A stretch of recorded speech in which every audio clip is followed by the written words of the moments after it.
Assalamualaikum warahmatullahi wabarakatuh. Selamat siang anak-anak. Selamat bertemu lagi dengan saya Ibu Tuti di kelas 11 dalam pembelajaran bahasa Indonesia. Pembelajaran bahasa Indonesia kali ini saya akan membahas materi pada KD 3.1 dan 4.1, yaitu tentang mengonstruksi informasi dan merancang pernyataan umum dan tahapan-tahapan dalam teks prosedur. Tujuan yang ingin kita sampaikan dalam teks prosedur adalah mengharapkan kepada kalian nantinya akan dapat mengonstruksi maksudnya dapat menyusun atau membuat sebuah teks prosedur. Kemudian kalian juga diharapkan nanti dapat merancang pernyataan umum dan tahapan-tahapan dalam teks prosedur.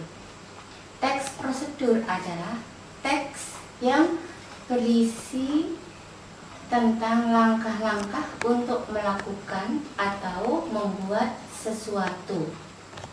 Jadi teks prosedur itu adalah teks yang berisi langkah-langkah untuk melakukan atau membuat sesuatu. Apa sih tujuannya kita membuat sebuah teks prosedur? Tujuannya adalah membantu pembaca agar dapat melakukan atau membuat sesuatu dengan tepat. Selain tujuan, kita akan mengetahui apa sih fungsinya teks prosedur itu.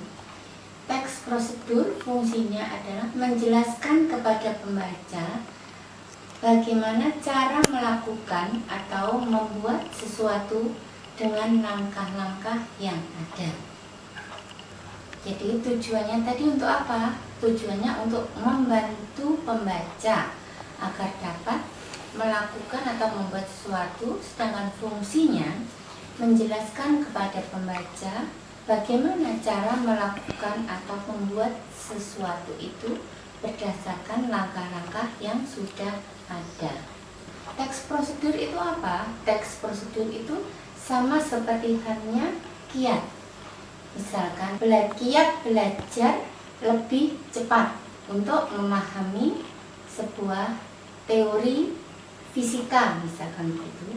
Kemudian ada tips, kemudian juga petunjuk melakukan sesuatu, kemudian cara jitu untuk bisa memahami kimia, misalkan. Kemudian resep. Di sini ada beberapa jenis teks prosedur. Jenis teks prosedur itu ada dua, yaitu teks prosedur berdasarkan isinya dan teks prosedur berdasarkan tujuannya. Apa sih ciri-ciri dari sebuah teks prosedur? Ciri-ciri teks prosedur adalah satu, di dalamnya pasti ada tujuannya. Tujuan itu apa? Tujuan adalah kalimat pembuka atau penjelasan umum, kemudian juga bisa hasil akhir apa yang bisa kita dapatkan dalam melakukan sebuah teks prosedur. Kemudian yang kedua, di dalamnya pasti ada langkah-langkahnya. Kemudian yang ketiga, ada batasan atau aturan. Kemudian yang keempat, informasi yang disampaikan itu bersifat objektif. Kemudian teks prosedur itu disusun secara sistematis. Maksudnya di situ teks prosedur itu memiliki struktur tertentu. Kemudian yang terakhir yaitu bahwa teks prosedur itu juga mengandung unsur kebahasaan. Kalau melihat ciri-ciri teks prosedur, di situ kita melihat seperti hanya sebuah resep atau sebuah petunjuk atau sebuah tips atau kiat atau cara jitu.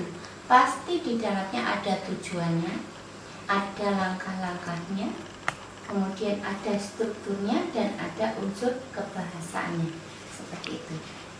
Nah, sekarang kita melanjutkan lagi ke yang tadi, bahwa jenis teks prosedur tadi ada 2. Yang pertama, berdasarkan isinya, teks prosedur itu dibagi menjadi 3, yaitu yang pertama, teks prosedur sederhana, yang kedua, teks prosedur kompleks, yang ketiga ada teks prosedur protokol. Apakah yang dimaksud ketiga itu? Teks prosedur sederhana maksudnya ada teks prosedur di mana tahapan-tahapannya singkat, hanya memiliki 2 atau 3 tahapan saja. Jadi langkah-langkahnya hanya singkat, 2 atau 3 tahap saja. Kemudian teks prosedur kompleks. Teks prosedur kompleks di sini sebuah teks yang langkah-langkahnya panjang, rumit, dan langkah-langkah tersebut tidak bisa diacak. Jadi harus berurutan mulai dari awal sampai akhir. Sedangkan yang ketiga adalah teks prosedur protokol. Di sini hampir sama dengan teks prosedur sederhana, tetapi di sini teks prosedur protokol itu langkah-langkahnya tidak terlalu rumit. Kemudian susunan langkah-langkahnya tersebut bisa diacak. Jadi dalam pelaksanaannya tidak harus berurutan, tetapi nanti hasilnya sama. Misalkan sederhana saja, kalau kita lihat hampir sama dengan teks prosedur sederhana. Cara membuat teh. Cara membuat teh di situ. Pertama, biasanya kalian ambil gelas, beri gula, kemudian masukkan teh, baru diberi air, kemudian diaduk. Tetapi membuat teh juga bisa beri gula, kemudian beri air dulu, kemudian tehnya dimasukkan, baru diaduk. Nah, akan jadilah teh. Jadi hasil akhirnya sama, tetapi susunannya atau langkah-langkahnya bisa diacak. Itulah yang disebut jenis teks prosedur protokol. Jadi teks prosedur sederhana sama teks prosedur protokol hampir sama. Tetapi kalau yang sederhana meskipun singkat, pendek, tapi tidak bisa diacak. Protokol di sini meskipun bisa panjang, bisa pendek, tetapi di sini strukturnya atau langkah-langkahnya bisa diacak. Kemudian contoh prosedur sederhana tadi, misalkan bagaimana cara mengirim SMS.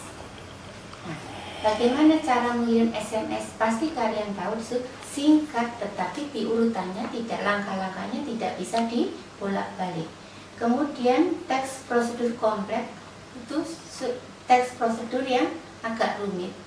Misalkan bagaimana cara kita mengurus eKTP, sangat panjang sekali. Kemudian yang teks prosedur protokol tadi, contohnya yang sederhana sederhana tadi adalah cara membuat teh. Sekarang yang kedua, berdasarkan tujuannya, bahwa teks prosedur itu ada 3 macam, yaitu teks prosedur melakukan sesuatu. Jadi di sini melakukan sesuatu itu teks prosedur yang isinya adalah melakukan suatu kegiatan. Kemudian yang kedua, teks prosedur yang menggunakan atau mengoperasikan. Di sini teks prosedur yang isinya cara menggunakan atau cara mengoperasikan, misalkan cara mengoperasikan komputer seperti itu. Kemudian yang ketiga adalah teks prosedur membuat sesuatu. Di sini di dalamnya seperti hanya resep, cara membuat kue, cara membuat layang-layang. Seperti itu adalah sebuah teks prosedur yang isinya membuat sesuatu. Nah, di sini saya akan memberikan contoh kepada kalian. Ada sebuah teks prosedur. Tapi sebelumnya kalian harus tahu bahwa di dalam sebuah teks prosedur itu terdapat strukturnya. Nah, strukturnya apa? Satu, pasti ada penjelasan umum.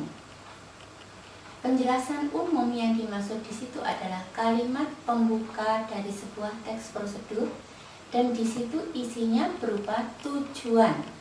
Tujuan kita melaksanakan sebuah teks prosedur. Kemudian yang kedua, ada tahapan-tahapan atau langkah-langkah yang harus kita lakukan dalam sebuah teks prosedur.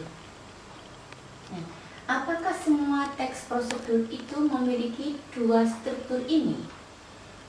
Tidak semuanya memiliki dua struktur itu, yaitu struktur penjelasan umum dan struktur tahapan-tahapannya.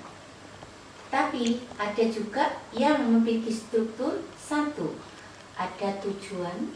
Tujuan tadi yang dimaksud adalah penjelasan umum atau kalimat pembuka. Kemudian yang kedua, tahapan-tahapan atau langkah-langkah yang harus kita lakukan. Kemudian yang terakhir ada penegasan ulang. Jadi menegaskan ulang kembali tentang prosedur yang telah kita laksanakan.